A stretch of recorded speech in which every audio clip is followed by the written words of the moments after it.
Hello everyone, TMMgamer here, and today I'm bringing you quite a nice Striker Headquarters Pro game on Bootleg. Now, I got this game last night, and I have to say last night was my most enjoyable Call of Duty session on Modern Warfare 3 to date, because, you know, in the past couple of weeks I've been really frustrated by the lag, by just the general poor hit detection, by the death streaks, by all the BS that goes on in Call of Duty, and I've sort of missed the point of having Call of Duty, because the whole point of me going out to buy this game is to have fun. So what I decided to do is to drop Ground War because, you know, Infinity Ward are working on the connection problems, so hopefully they'll get them fixed. You know, hopefully is the key word here, but all being well, they will get them fixed, and I'll be able to play Ground War, because Ground War, and especially Ground War Domination, is my favourite game mode. I like it with a lot of players on the map. I like the medium-sized maps with the objective spread around, and it really relies on teamwork. You know, one player is going to struggle to carry a 9-man team, so that's what I enjoy about it, especially when you're going in there with a party. You can try and hold the tide against the wave of enemies and all that, so it's quite interesting for me.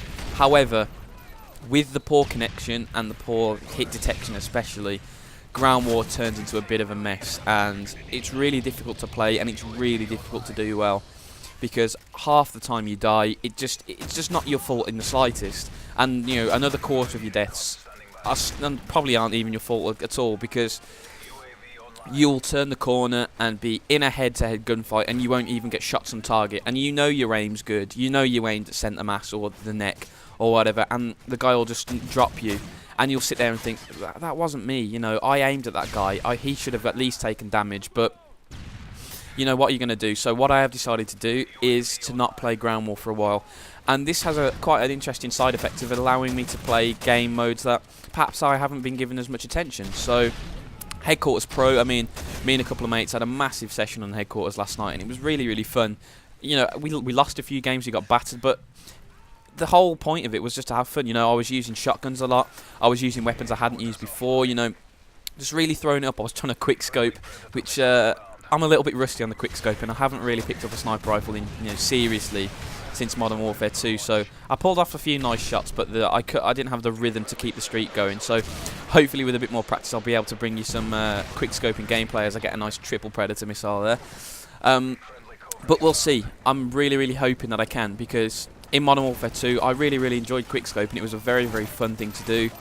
You know, hopefully when I unlock the MSR, I'll be able to get into the groove, because I'm still around level 55, 56 at the moment, because, like I've been saying a few times, I haven't had the time to play. You know, I've been so busy the last few weeks, but fortunately for me, you know, yesterday I wasn't doing any work at all yesterday. I made that promise to myself, I'm not going to lift a pen at all or go on my laptop to do work, so I had some fun on Call of Duty, and I'm going to do the same thing tonight. I think I'm going to make the promise to myself that I am not going to do any work. And how did that Semtex grenade not get through that plant there? I mean, how powerful is that plant? What's it made out of? No, some of the things that Infinity Ward choose to be solid cover is quite funny. So, you know, you can throw Semtex grenades through fences, you know, iron fences, but not plants. So, still, what are you going to do?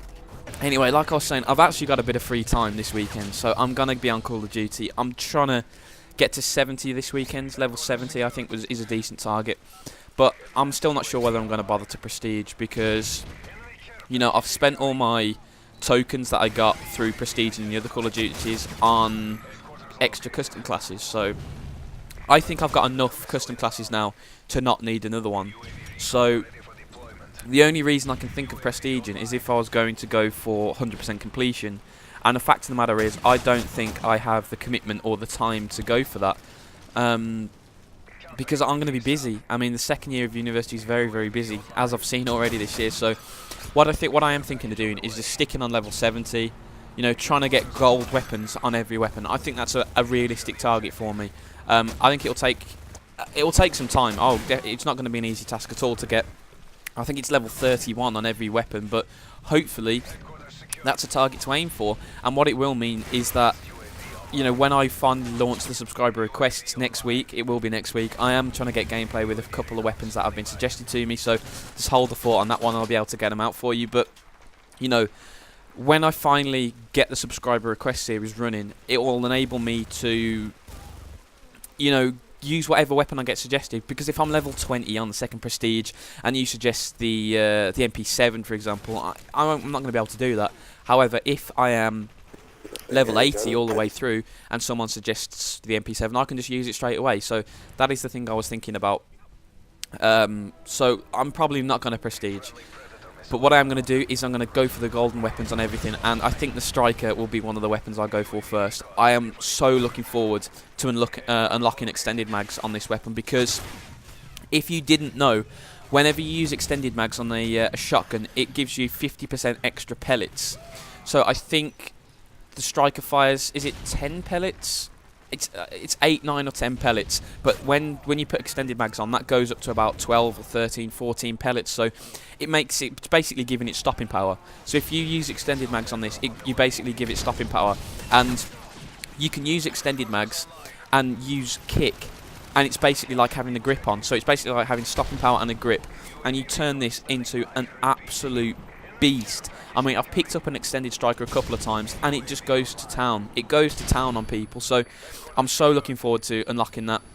When I finally do unlock that, we are going to go on some monster tears with that thing, and I can see some pretty big gameplays, especially on a map like Bootleg, because Bootleg is quite an intimate map. I mean, the actual size of the thing is fairly large, however, the vast majority of gunfights you run into are sneezing distance, basically throwing distance. So SMGs, shotguns are very, very good choices on this map, because whenever you run into someone, you're going to be within optimum range for shotgun. So with the extended mag Striker, I'm really going to go to town, and I'm really, really looking forward to unlocking that. So hopefully you'll see some pretty class Striker gameplay from me soon. But you know, this gameplay is pretty good as well. So if you are one of those people who haven't used the Striker, I really do recommend it. I mean, it's so fun to use as well. It's just, using shotguns brings the fun back to Call of Duty for me.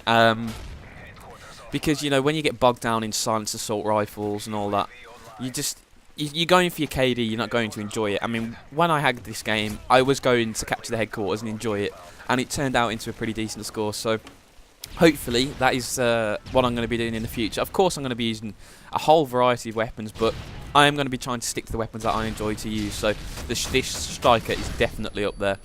Anyway, I think that's enough on the Striker.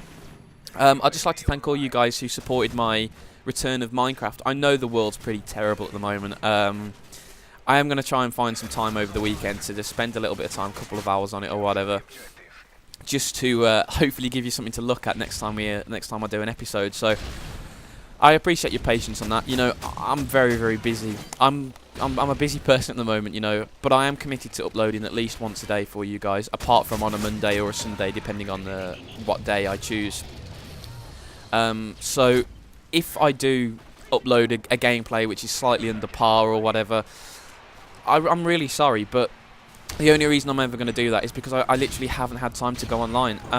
When I get back, you know, I like to have something to eat and chill, and after a long day you just don't want to go on Call of Duty sometimes, so I apologise if that's frustrating to you guys. However, I am going to keep working to put the best gameplay out, and I thought this gameplay was a really good, you know, fun score. I think the final score was 25-7, which isn't too bad charging around with the Striker, I find. So if you have enjoyed it, please leave a comment saying what weapon you want me to use in the subscriber requests. And as always, guys, thank you for watching and have a fantastic day.